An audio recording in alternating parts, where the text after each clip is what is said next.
Sometime around 2021, a lot of people started saying the same thing. I don't feel like myself anymore. Not sick exactly, just off. And that fatigue, it wouldn't go away. Their thinking, it felt slower and they couldn't focus like they used to.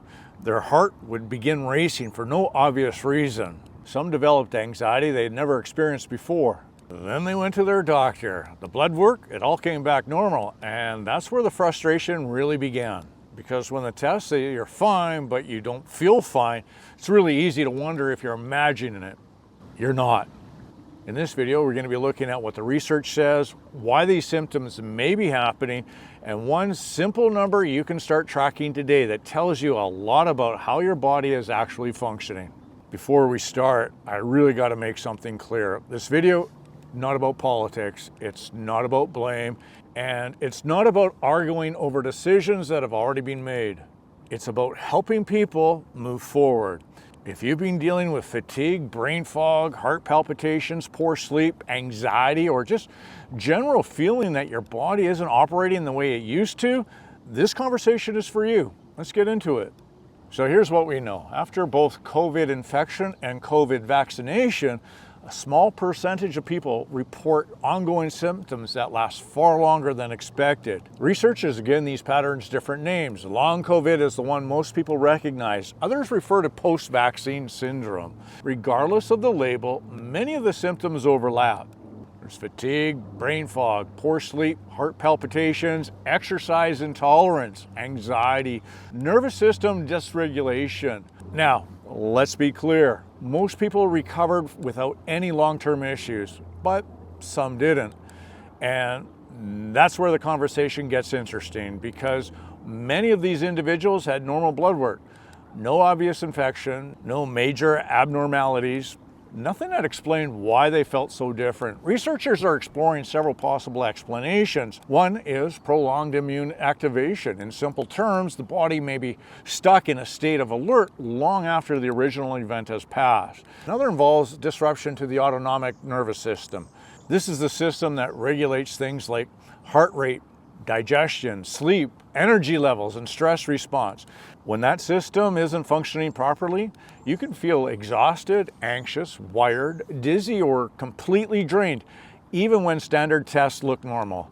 And that's why so many people feel frustrated. The symptoms, they're real, the experience is real, but the measurements being used aren't always designed to capture what's actually going on.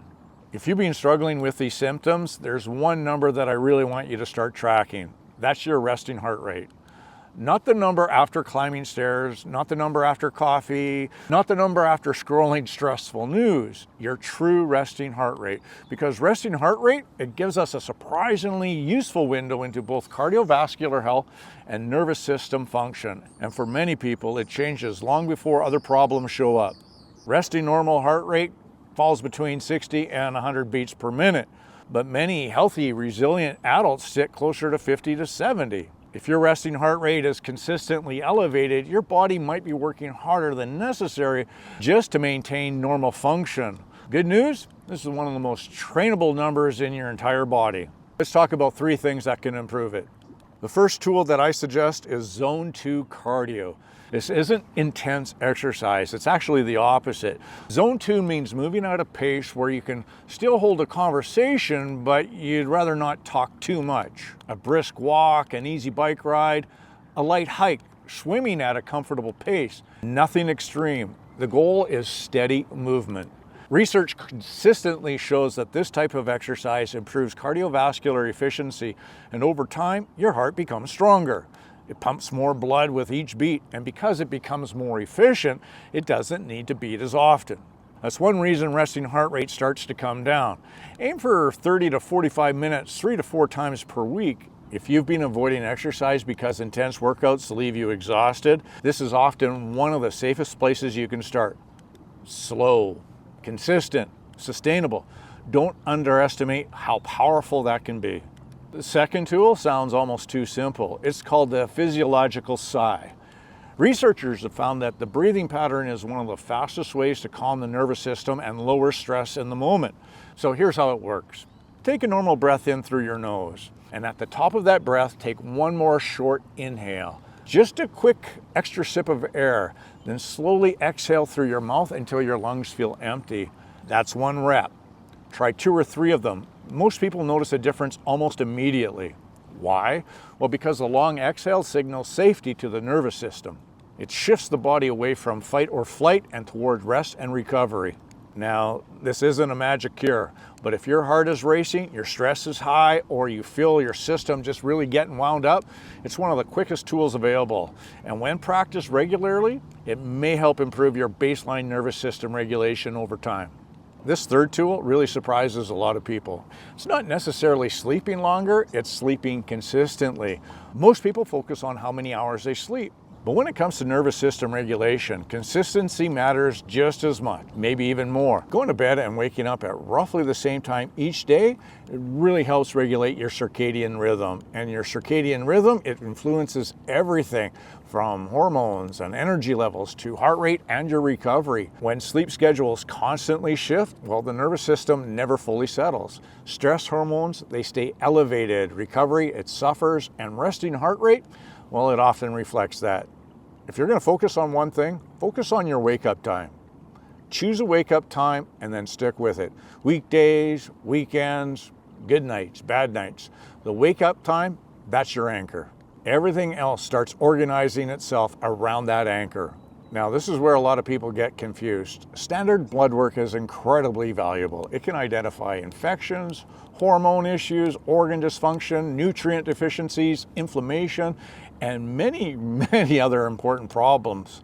But blood work, it's measuring chemistry. It's not measuring function. It doesn't tell us how efficiently your nervous system is communicating, and it doesn't tell us how resilient your stress response is. It doesn't tell us how well your body is adapting to daily demands. And that's where many people get stuck. Their chemistry, it appears normal, yet they still don't feel normal.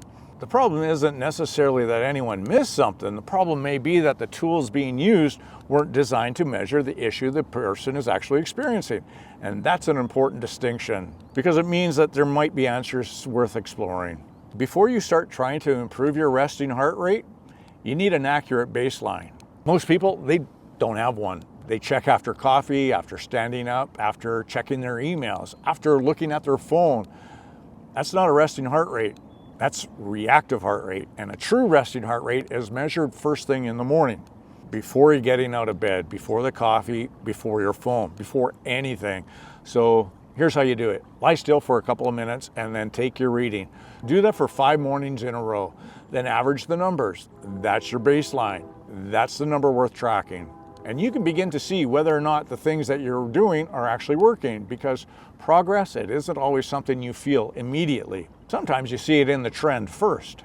If you've been walking around since 2021 feeling like something changed and nobody's been able to explain it, well, I hope this video gave you a starting point. Not fear, not blame, a starting point. Because understanding what's happening is often the very first step toward improving it. If you found this helpful, share it with someone who's been struggling with fatigue, brain fog, palpitations, poor sleep, or just unexplained health changes. And there's a good chance you actually do know someone who needs to hear this. I'm Gary Voicey. This is Beyond the Blood Work, and I'll see you in the next video.